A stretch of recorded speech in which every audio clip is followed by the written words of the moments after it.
দীর্ঘ ১৬ বছরের বিরতির অবসান ঘটিয়ে আবারও সম্প্রচারের পর্দায় ফিরে এসেছে বেসরকারি টেলিভিশন চ্যানেল চ্যানেল ওয়ান। সময় যেন নিজেই এক প্রতীক হয়ে উঠেছে। ২৭ এপ্রিল সোমবার সন্ধ্যা ৬টা ৫৭ ঠিক একই দিনে ও একই সময়ে যেদিন বন্ধ হয়েছিল এই চ্যানেলটির সম্প্রচার, সেদিনই নতুন প্রত্যয়ের বার্তা নিয়ে আবারও যাত্রা শুরু করল গণমাধ্যমটির পথচলা। এই পুনরাগমনকে ঘিরে রাজধানীতে আয়োজন করা হয় এক সৌহার্দ্যপূর্ণ ও মর্যাদাপূর্ণ অনুষ্ঠানে উপস্থিত ছিলেন দেশের রাজনৈতিক, সামাজিক ও গণমাধ্যম অঙ্গনের বিশিষ্ট ব্যক্তিবর্গ। তাদের উপস্থিতি ও শুভকামনায় মুখর হয়ে ওঠে পুরো আয়োজন। এ সময় স্থানীয় সরকার মন্ত্রী ও বিএনপি মহাসচিব মির্জা ফখরুল ইসলাম আলমগীর, তথ্যমন্ত্রী জহিরুদ্দিন স্বপন, এনটিভির চেয়ারম্যান মোহাম্মদ মোসাদ্দেক আলী, ভায়া হাউজিংয়ের চেয়ারম্যান ও চ্যানেল ওয়ানের পরিচালক মারুফ সাত্তার আলী, ভায়া হাউজিংয়ের চেয়ারম্যান উপদেষ্টা ও দৈনিক বাংলা কাগজের নির্বাহী সম্পাদক এবং দৈনিক রূপালী বাংলাদেশ পত্রিকার স্পেশাল করেসপন্ডেন্ট মোহাম্মদ আফজাল হোসেন সহ অন্যান্য সম্মানিত অতিথিরা উপস্থিত থেকে কেক কেটে চ্যানেলটির নবযাত্রাকে আনুষ্ঠানিকভাবে শুভ সূচনা জানান। বক্তারা তাদের বক্তব্যে আশাবাদ ব্যক্ত করেন, চ্যানেল ওয়ান তার নতুন অভিযাত্রায় বস্তুনিষ্ঠতা, দায়িত্বশীলতা ও পেশাদারিত্বকে ধারণ করে দেশের গণমাধ্যমে একটি ইতিবাচক ধারা সৃষ্টি করবে। তথ্যপ্রযুক্তির এই দ্রুত পরিবর্তনশীল সময়ে সঠিক ও নিরপেক্ষ সংবাদ পরিবেশনের মাধ্যমে দর্শকদের আস্থা ও ভালোবাসা পুনরুদ্ধার করতে সক্ষম হবে বলেও তারা প্রত্যাশা করেন। নবযাত্রার এই তাৎপর্যপূর্ণ মুহূর্তে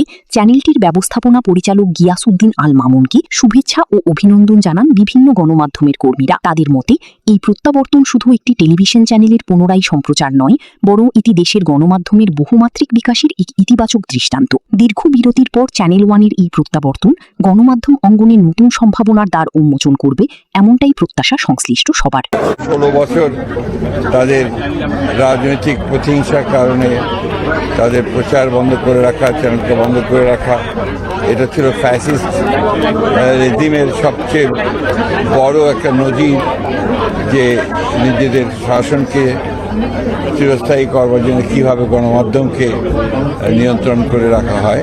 চ্যানেল ওয়ান সঠিক জায়গায় ছিল বলে স্বৈরাচারী শেখ হাসিনার সরকার ১৬ বছর আগে বন্ধ করে দিয়েছেন অবৈধভাবে। আজকে একটা বিজয়ের দিন, আনন্দের দিন, যে আজকে আবার সেই ১৬ বছর পরে সত্যর জয় হয়েছে।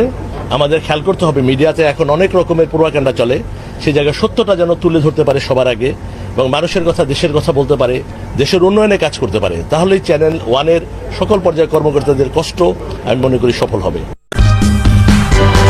সূচনা community.tv, বিনোদনের পাশাপাশি খবর।